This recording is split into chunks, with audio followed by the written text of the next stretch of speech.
Правитель отдыхал. В последнее время на него выпало многое важных и даже судьбоносных решений, поэтому он считал каждый миг, находясь в покое, считая это самым великим богатством во всей его империи, на которую он был рваным бедняком. Поток его мыслей нарушил звук шагов неподалеку от него. Если гость сюда прошел беспрепятственно, значит, это вернулся старший советник. Так оно и было. «Император, люди ждут, вам пора выйти к ним, они ждут ваших решений». Правитель безмолвствовал. Он все еще не привык к данному титулу, хоть и принадлежал он ему давно. «Император, пора. Больше нет времени, люди требуют вас». Правитель в последний раз вдохнул свободный от срочных забот воздух, вернулся в замок, сел на трон и явил свой истинный лик. «Я готов. Мы продолжаем».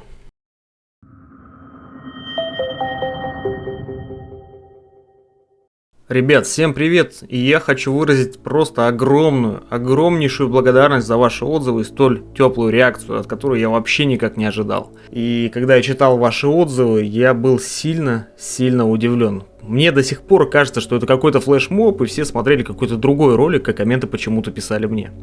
Ну да ладно, давайте продолжим нашу историю, но прежде чем начать, сделаем техническую ремарку. Мы дозаписываем эту историю с версии 3.5. Мы используем теги для ввода и вывода из роли. Мы предлагаем выбор, если таковое возможно. Мы используем более лаконичное обращение. Мы называем правителя императором, а не королем. И мы говорим боту про его основные черты, если они требуются или он про них когда-то забыл. Вот с таким набором мы будем продолжать. А еще скажу лишь, что мне приятно, что контент, который интересен лично мне, получается интересным для вас. Поэтому я не хочу сильно превращать это в техногикство и ломать эту атмосферу, переходя на другие, например, языковые платформы или обращаясь к боту на английском языке. Вот мне кажется, это лишнее усложнение, которое мне не сильно прельщает. Извините, кого расстроил. А насчет версии ChatGPT 4 кратко расскажу в конце ролика. Итак, наше приключение продолжилось с ввода новых правил для бота, о которых я уже упомянул немного ранее. Мы с ним обсуждали долго, но в итоге друг друга поняли. Правда, я совру, если скажу, что не путал роль советника и императора, но благодаря нашему с вами общему опыту мы добились того, что он делал это гораздо реже, и в целом он лучше вжился в свою роль.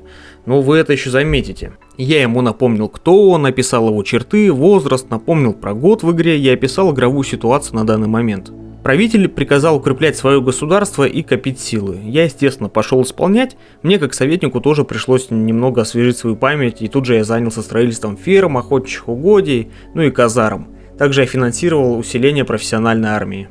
Первым важным событием стало взросление дочери и выбор нового союза. Бот посчитал хорошей партией славянские государства, но не учел то, что там еще нет православия, и потому, коротко посовещавшись, мы заключили союз с Западной Франкией. Правитель это одобрил, ведь он еще в прошлый раз советовал выбирать каролингов. Заключив очередной союз, я продолжил заниматься внутренней политикой и строительством. Затем у императора родилась дочь. Мы его спросили, как ты хочешь ее назвать. Император решил назвать дочь в честь Александра Македонского. Красиво. Исполняем. Я продолжал укреплять страну изнутри и не навязывался к правителю с идеями об экспансии.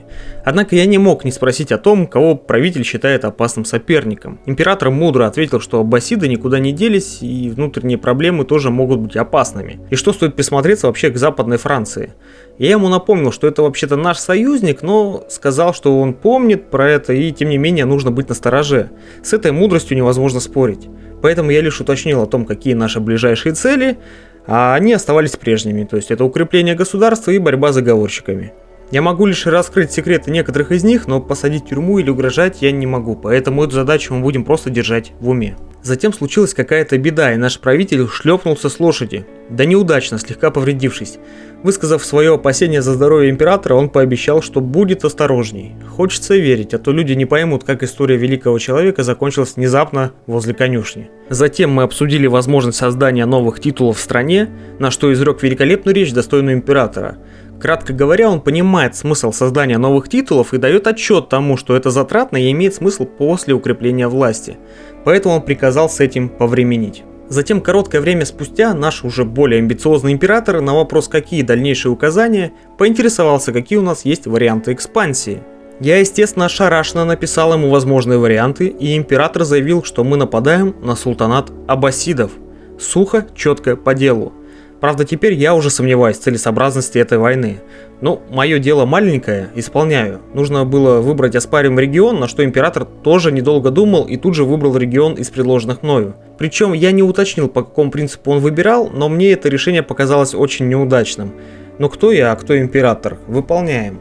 Оценив масштабы войны, я принялся искать наиболее удачное место для развертывания войска. Неприятным событием стало то, что ввиду того, что поводом для завоевания региона стала священная война, то к противнику подключились единоверцы. Абхазия не захотела участвовать в нашей войне по личным причинам.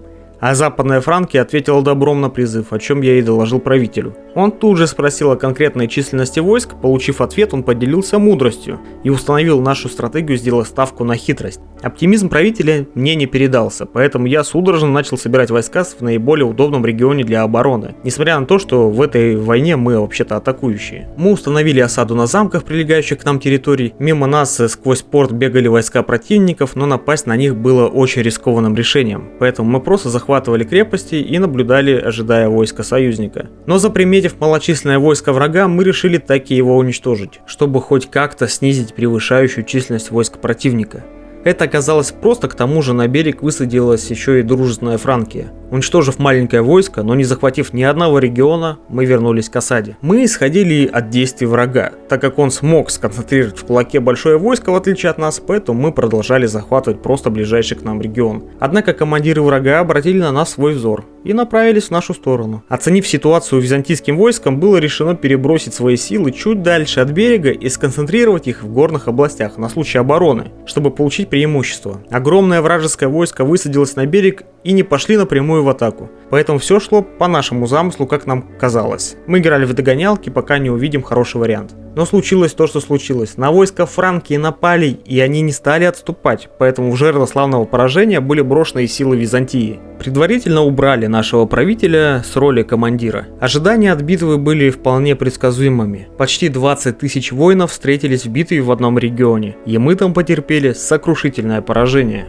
Император заявил, что не время отчаиваться, пока идет война, поэтому нам нужно продолжать сражаться и получать выгоду из всего, чего можно. Поэтому я, вспомнив про своего союзника, который остается в тени, решил принести ему небольшой подарок, тем самым подкупив на участие в войне. А за полученный его у алгобитов настенный орнамент оказался правителю Абхазии по вкусу. Еще одно государство вступает в войну. Правитель сообщил, что нам стоит искать еще союзников.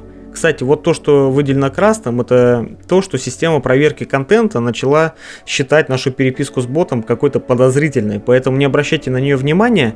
Все, что нам говорил император, теперь, наверное, проверяется где-то в Пентагоне вообще. Так, наша армия отступала, а я старался наладить внешние связи по завету императора.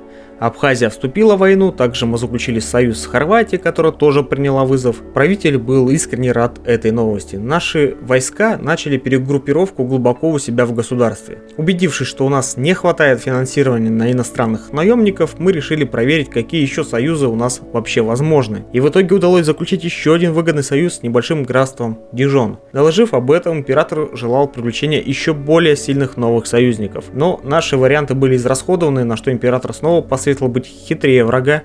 Таким образом, наши остатки войск пошли хитрить перед носом врага. Мы немного побегали перед вражеским войском, дабы соблазнить их на необдуманную вылазку, но враг не купился. Поэтому было принято решение захватить оспариваемые территории хотя бы с надеждой на белый мир. Как только наши войска собрались погружаться на корабли, мобильные войска врага перехватили нас и ударили. Благородные воины Франкии снова безрассудно ринулись помогать в самое пекло. Но мы уже были научены горьким опытом и отправили оставшиеся два войска на захват территорий.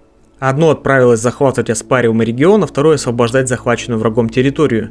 При любом случае врагу придется выбирать между современным Ливаном и Кипром, и придется делить свою армию. Ставка была на это. Однако враг перестал к нам относиться с большой опаской и отправил маленькое войско нас просто припугнуть. Мы отходили, но как только наш правитель возглавил войско, было решено дать бой. Битва шла в нашу пользу, а подоспевшие союзники упрочили наше превосходство. Однако немного спустя на горизонте появилось более многочисленное войско, поэтому мы вновь отошли. Но подоспевшие небольшие войска союзников дали уверенности на осаду, и положение оказалось обнадеживающим. На Кипре примерно 5000 воинов, и на территории Ливана примерно столько же, а еще глубоко в резерве было 2000 наших воинов, которые освобождали наши территории. Но красивая картина длилась недолго. На Кипр высаживалось могучее войско врага и не оставляло шансов нашим силам. Однако осада проходила успешно, и никто не обращал внимания на небольшое войско в Ливане. Захватив одну из вражеских областей, мы понимали, что не удержим ее, поэтому начали снова копаться в своей родословной для заключения любого союза, где нам смогут помочь. В итоге мы просто шли к цели, любыми путями, заключив союз с одним из нубийских государств Макурии.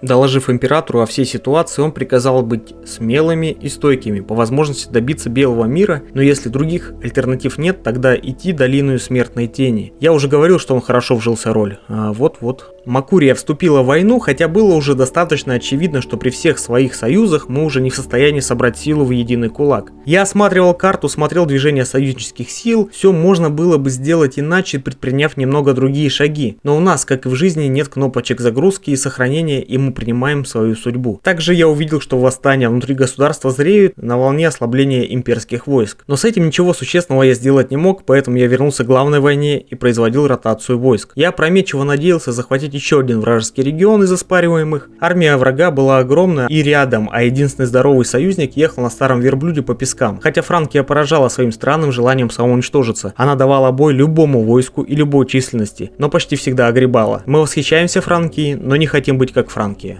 Заприметив, что вражеские войска все-таки решили теперь уничтожить и наши войска, мы сделали попытку ускорить осаду, но дабы сохранить войска, вынуждены были вскоре отступить и с этой территории. Пока мы отводили войска к своим резервам, которые пытались занять какой-то ненужный замок, мы обнаружили интересную новость, что у аббасидов открылся второй фронт. Доложив об этом императору, он обрадовался этой редкой благой вести за долгое время и приказал напасть, пока они отвлечены. Мы захватили небольшую крепость, но это капля в море и никак не следовала целям войны, поэтому была предпринята последняя попытка перевернуть исход. Очень амбициозная попытка подстать нашему правителю. Мы двинулись сразу на столицу врага, вглубь его регионов, невзирая на потери. Мы шли напрямую и даже разбили среднее войско врага. Вот теперь мы очень были похожи на западных франков. Но как только мы достигли вражеской столицы, мы проиграли по очкам войны. И казалось, что бед на наше государство уже достаточно, как поднялось восстание на развал всей империи. Протестующие вассалы захотели полной независимости, увидев, как мы классно, в кавычках, конечно, повоевали.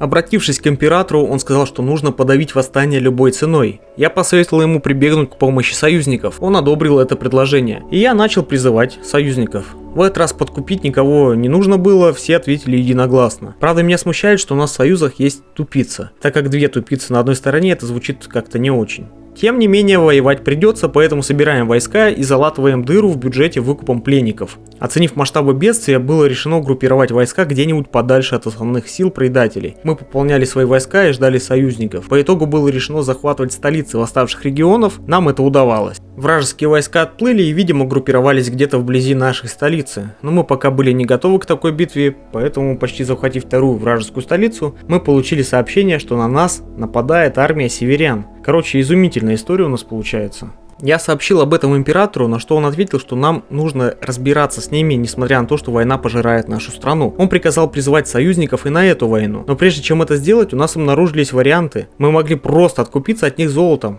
который у нас и так кредит с ипотекой. Либо отдать, извините меня, Крым. Или, естественно, биться с ними. И вот здесь бот просто вжился в роль и больше из нее не выходил. Вы посмотрите на этот шикарный ответ. Решительно отказываюсь согласиться на варианты, которые ведут к уступкам и слабости. Бот вдохновил даже меня. Поэтому я решил закончить с восстанием и отправиться на северян. Закончив очередную осаду, мы сели на корабли и отправились напрямую к изменникам страны, высадившись близ столицы. Мы немного подождали союзников и сбросили штраф за сход с корабля. И мы дали сражение врагу прямо в районе нашей столицы. За победу мы получили сразу 20% очков войны. С этой новостью мы пошли к императору. Я предложил покончить с восстанием, а лишь затем разобраться с северянами. Император согласился на этот план. Поэтому я пошел исполнять. Пока мы добивали слабые войска восстания, стало видно, что северяне уже оккупировали Крым и высадились на наших землях, поэтому был удобный шанс их встретить, пока они не заняли регион. Поэтому мы направили войско к северянам. Пока мы дошли до армии северян, восстание закончилось и предатели сдались. Мы всех враждебных вассалов заперли в темницах. Я с этой новостью порадовал правителя, он на радостях забыл, кто он такой, и вообще передал корону мне. Я ему все снова объяснил, и он опомнился. И затем решительно приказал во что бы то ни стало дать сражение северянам и не оставить камень на камне. Его рвение было понятно, ведь ведь он вел одну из армий, так как после прошлой войны и восстания хороших кандидатов как-то у нас не стало. Дождавшись удобного случая, мы навязали битву меньшему войску, на помощь которому присоединилось и большее. Да, это случилось. Император в битве получил тяжелое ранение. И тут я выключил свой юмор совсем. Бот говорит, что готов принести себя в жертву во имя победы и благополучия империи, что ранение не остановит его в борьбе. Великолепно. И пока дышит наш император, мы сражаемся и зовем врача. Я доложил, что послал за лекарем, и он поблагодарил меня и попросил победить в войне. Выбрав лекаря по старой традиции, императору стало немного лучше, а также мы разгромили армию северян и тем самым победили в этой войне. Я обрадовал это вестью правителя, он ликовал. Тут же я задал вопрос про пленников, надеюсь, что мы можем с этого получить выгоду и закрыть дыры в бюджете. Но правитель сказал, что не выпустит никого из них и ни за какие деньги. Бот просто невероятно вжился в свою роль, особенно после ранения. Я ему напомнил, что существует и третий вариант, это казнь, на что он проявил свою мудрость и сообщил, что контролировать живых легче. Вот здесь я аплодирую. Я постоянно отказывал просителям о выкупе по наставлению императора и занимался остальной скопившейся рутиной и бюрократией. Как внезапно прилетает очередное прошение с ультиматумом о крестьянах. Я, конечно, бы их уничтожил моментально, но правитель сказал, что нужно идти им на уступки. Я переспросил, но он был настойчив. Я спорить не стал. Император уже убедил меня в своей разумности. Восстание не произошло, крестьяне получили желаемое, и я продолжил свои рутинные дела. Как приходит весть, что император заболел чехоткой. Я сообщаю ему об этом, правитель же говорит, что благодарен за беспокойство. Я ему предлагаю выбор из 3 вариантов, которые есть в игре с традиционным, экспериментальным лечением и без лечения вовсе. Наш волевой и храбрый правитель выбирает вариант с экспериментальным подходом, и он погибает в результате лечения, предварительно став евнухом. Император пал. Но прежде чем он закрыл свои глаза, он сообщил, что для него была честь играть с нами в эту игру, и перед смертью император воздал славу Византийской империи. Браво, чат-бот. Ну и давайте посмотрим на владение империи. Да, могло все пойти иначе, хуже или лучше, могло быть и интереснее, но мы придерживались принципа «играем как есть», без загрузок. И потому эта история, наверное, как по мне, получилась по-своему интересней. Партия закончена. Новый император не желал видеть возле себя советника предыдущего правителя. И потому старший советник покинул государство. Он слышал, что есть некто четвертый и ждет его. Ну что, ребят, вот такая у нас история получилась. Где-то она, возможно, была смешная, где-то не очень. Тем не менее, это получилась законченная история, что мне доставляет особое удовольствие. Хочу сказать еще раз огромное спасибо, кто посмотрел этот ролик, а те, кто посмотрели дважды спасибо. И смотрите, я создал телеграм-канал, если вам быть на связи интересно и где-то отвечать на мои вопросы по следующему контенту, мне будет приятно, поэтому ссылка под описанием. В том числе мы там решим с вами по ChatGPT 4 последующей истории. Я просто хочу, чтобы именно вы предложили мне героя для отыгрыша, которым будет править ChatGPT 4.